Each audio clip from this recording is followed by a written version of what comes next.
Hello guys, welcome back to my channel. তোমরা সবাই কেমন আছো? আশা করি তোমরা সবাই ভালো আছো।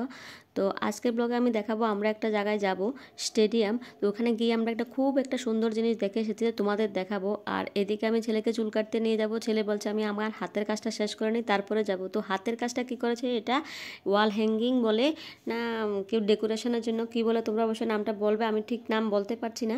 তো তোমরা অবশ্যই কমেন্টে জানাবে এটার নামটা কি। তারপর আমরা চুল কাটতে গেলাম। যখন আমরা চুল কাটার দোকানে গেলাম, দাদাটা বলল এখন চুল কাটবো না, কারণ অনেকে এসেছিলো ফিরিয়ে দিয়েছি, আজ আমরা রং খেলছি আর এখন আমার মুড নেই। তখন আমি দাদাকে রিকোয়েস্ট করলাম, দাদা প্লিজ স্কুল থেকে কাল বই দেবে, ওকে স্কুলে যেতে হবে, তার চুলটা কেটে দাও। তো ও দাদা বলেছে ঠিক আছে আমি পরিষ্কার করে নিই, তোমার একটু ওয়েট করতে হবে। তখন আমরা একটু ওয়েট করলাম আর তারপর বললাম ঠিক আছে আমরা একটু ওয়েট করবো। তারপর ওয়েট করলাম আর দাদাটা রং টং ঝেড়ে চেয়ারটা পরিষ্কার করে তাকে বসালো। আর ওর চুলগুলো খুব লম্বা ছিল, আর লম্বা থাকা অবস্থা তোমাদের ভিডিও করতে পারলাম না। চুলটা যখন ছোট করে দিয়েছে তখন আমি একটু ভিডিওতে দেখালাম। তো ও মুখটা কালো করে রেখেছে আর আসার সময় রাস্তাতে খুব বিরক্তি করেছে যে চুলটা ছোট করে দিয়েছে। তারপর আমরা রেডি হয়ে বের হয়ে গেলাম স্টেডিয়ামে। আর স্টেডিয়ামে এসে দেখি সব ছেলেরা বল খেলছে। আমার সঙ্গে যা আসার কথা ছিল, তো যাকে আমি বললাম ফোন করে তুমি ছেলেকে নিয়ে ইয়োগা ক্লাসে যাবে, তো ইয়োগা ক্লাসে যখন লেট হয়ে যাবে তখন তো স্যারের বকা শুনবে, তো তুমি একটু আগে চলে যাও, আমি একটু কাজ শেষ করে তারপরে আসবো। তো যা আগে চলে এসেছে, ওর ছেলেকে যোগাতে ভর্তি করিয়েছে। তো যোগা ক্লাসের টাইম হয়ে গেছে 4:30 থেকে যোগা ক্লাস, তো ক্লাসের জন্য চলে এসেছে। তো আমি একটু লেট করে আসলাম। তারপরে আমি এসে দেখি বাচ্চাদের খেলা দেখে খুব ভালো লেগেছে, কারণ এই টাইমে আমি কখনো স্টেডিয়ামে আসিনি। আর ওরা যে খেলছে আমার কাছে দেখতে খুব ভালো লাগছে। আর আমার ছেলে বলছে মাম্মা আমাকে ভর্তি করিয়ে দাও না হোস্টেলে, আমিও খেলবো, হোস্টেলে থাকবো। তো আমি বলছি ঠিক আছে তোমার বাবার সঙ্গে কথা বলে নেবো, যদি চান্স হয় তোমাকে ভর্তি করে দেবে। অ্যাকচুয়ালি আমি তো জানি চান্স পাবে না, আমার যা অনেকবার ট্রাই করেছিল ওখানে ভর্তি করাবে বলে, তো চান্স পাইনি বলে আমি আর এগিয়ে যাইনি ভর্তি করানোর জন্য। যাই হোক ওদের খেলা দেখে খুব ভালো লাগছে। আর এখানে দেখো ইভিনিং ওয়ার্ক, মর্নিং ওয়ার্ক, যে যখন হাঁটার ইচ্ছা হয় এখানে এসে এই পুরো মাঠটাকে রাউন্ড রাউন্ড করে হেঁটে ওরা শরীরের চর্বি কমায় এবং এক্সারসাইজ করে শরীরটাকে সুস্থ রাখে। তো তোমরাও এরকম করবে কিন্তু। আর আমরা দেখো যার পরে আমি যখন ফোন করলাম তখন যা এসেছে আমাদের এগিয়ে নিয়ে যাচ্ছে, আমরা তো আর চিনি না কোথায় যোগা করায়। তারপর যার সঙ্গে হেঁটে যাচ্ছি রাস্তা দিয়ে অনেক গল্প করতে করতে যাচ্ছি।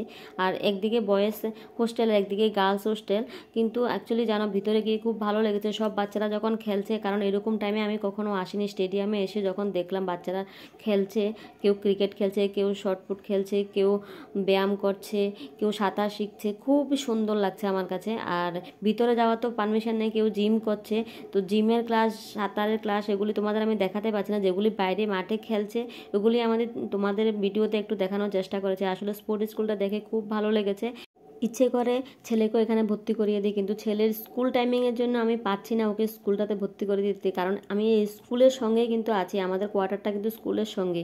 তো আমি ছেলেকে ভর্তি করাতে পারছি না, ও মনের ইচ্ছে অ্যাথলেটিক খেলবে আর আমি দিতে পারছি না। ওর যে ইচ্ছা এই ইচ্ছাটা আমি নিয়ে ভর্তি করাতে পারছি না, কারণ স্কুল টাইমিংটা 7টা থেকে দুপুর 3টা পর্যন্ত। তো ওই টাইমে আমি ওকে কিছুই করতে পারি না। তারপর স্কুল থেকে আসে, টিচার বাড়িতে যায়, তো কী করে ওকে আমি স্কুলে দেবো? একটা খেলতে গেলে তো একটু আলাদা টাইমিং দিতে হয়, তো টাইম দিতে আমি ওকে পারছি না, স্কুলে ভর্তি করাতে পারছি না। ওর মনে খুব ইচ্ছা যে স্কুলে ভর্তি হবে, স্পোর্ট স্কুলেও খেলবো, খেলার প্রতি খুব আগ্রহ। তো কিছু করার নেই, আমার কাছে অপশানও নেই। স্কুলটাতে চেঞ্জ করলেই পরে যদি আমি কিছু করতে পারবো, তো স্কুল আমি চেঞ্জ করতেও পারছি না। তো তারপর আমরা হেঁটে হেঁটে গল্প করতে করতে যাচ্ছি। আর আলাদা আলাদা মাঠে কি সুন্দর করে ছেলেরা খেলছে, পাবলিকও এসে খেলছে আর এখানে স্পোর্ট স্কুলের বাচ্চারাও খেলছে। আর এখানে দেখো পুরো মাঠটি কত বড় দেখতে, মাঠগুলো দেখতে খুবই ভালো লাগছে। আর এদিকে দেখো বাচ্চারা সাইকেল চালাচ্ছে, আর আমার ছেলে বলছে মাম্মা আমার সাইকেলটাও যদি ঠিক করে দিতে আমি এখানে চালাতাম। আমার ছেলে সাইকেলটা নষ্ট হয়ে গেছে, তারপর বলছে ও মাম্মা আমাকে নতুন একটা সাইকেল কিনে দাও। তারপর আমি বললাম ঠিক আছে তোমার স্কুল থেকে কাল বুক দেবে, বুক দেওয়ার পরে তারপরে আমি যাব তোমার জন্য সাইকেল কিনে নিয়ে আসবো, আর নয়তো নতুন পুরনো সাইকেলটাকে আমি ঠিক করে দিয়ে দেবো।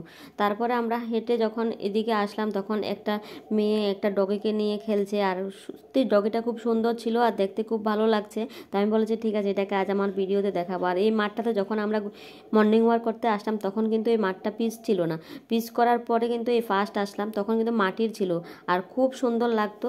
আর এখন কিন্তু পিচ করার পরে সব বাচ্চারা বাচ্চারা এখানে ব্যাডমিন্টন খেলছে, ক্রিকেট খেলছে।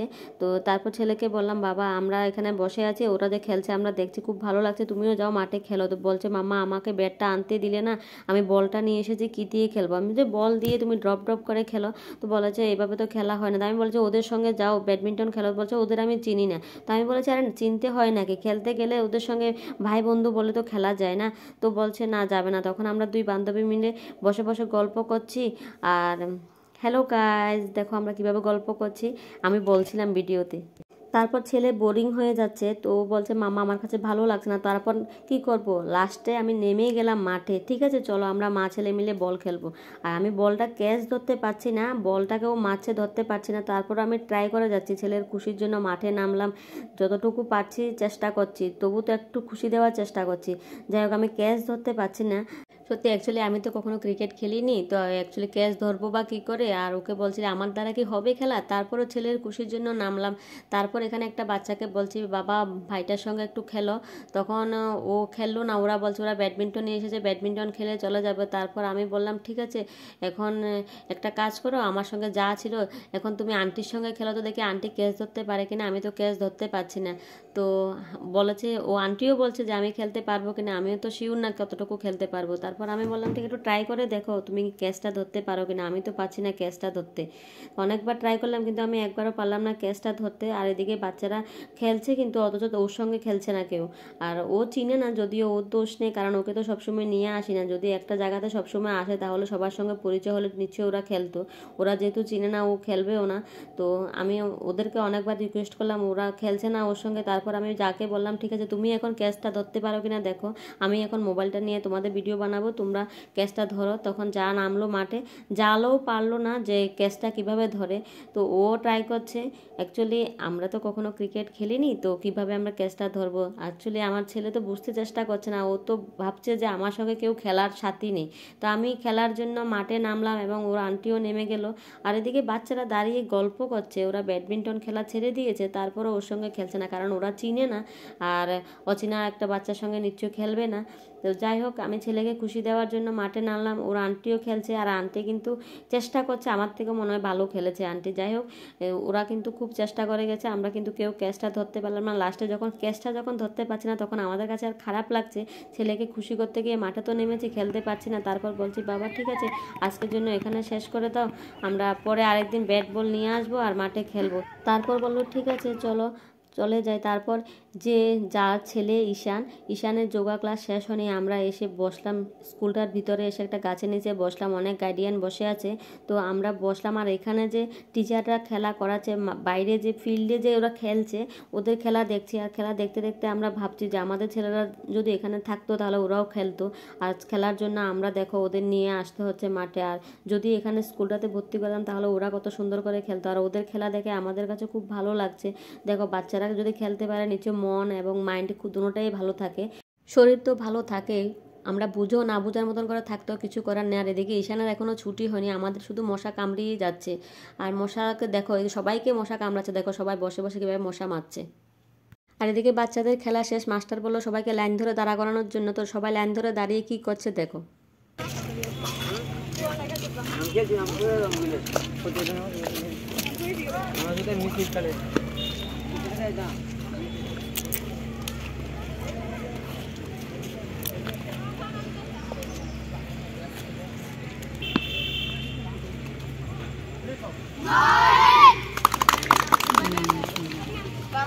ওরা যে খেলা সমাপ্তির সময় যেটা করলো ওটা আমার কাছে খুব ভালো লাগলো।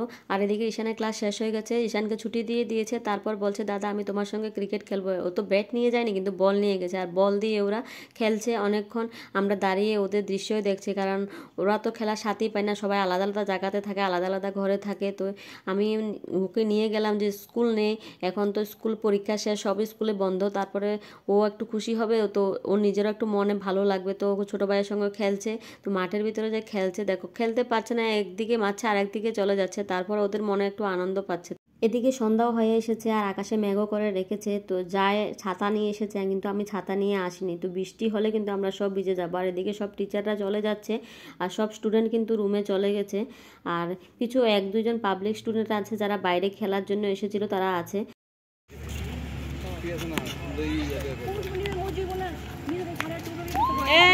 এত জোরে মারলে কিভাবে ভাই মারবে?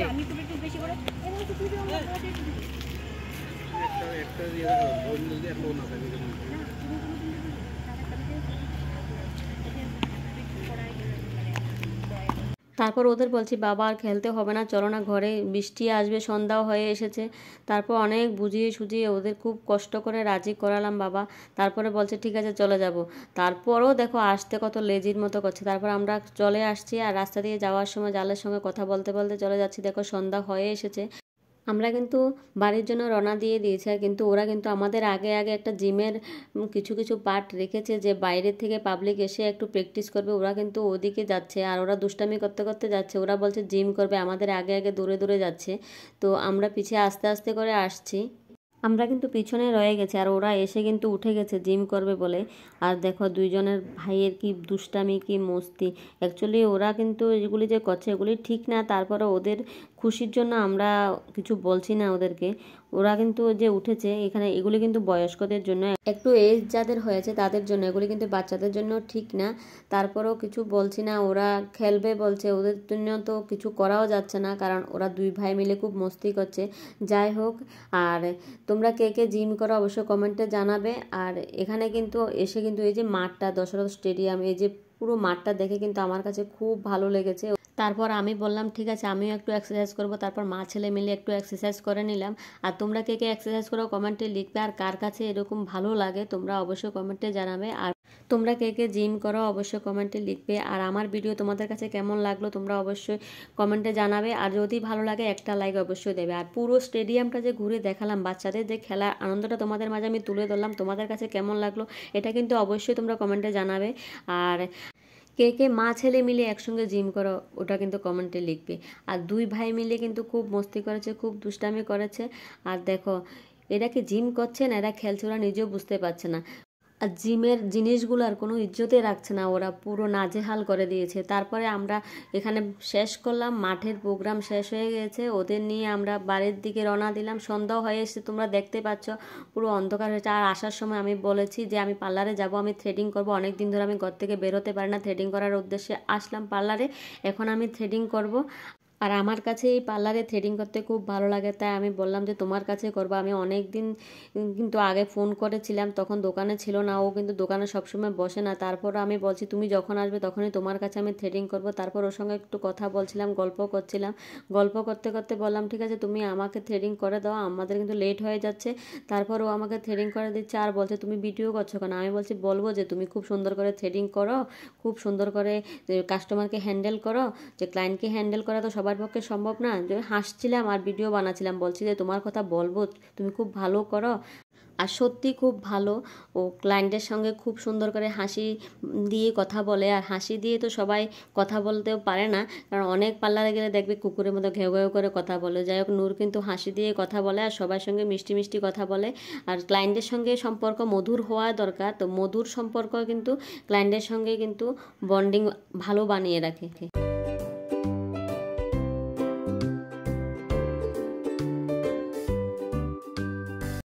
আমাদের পার্লারের কাজ শেষ, তারপরে বেরিয়ে পড়লাম।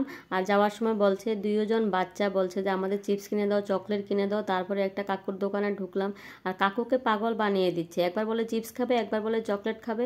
তো আমি চিপস নিলাম, যা চকলেট নিল। আর এদিকে দেখো চিপসও খাবে চকলেটও খাবে, কোনোটাই মিস করবে না।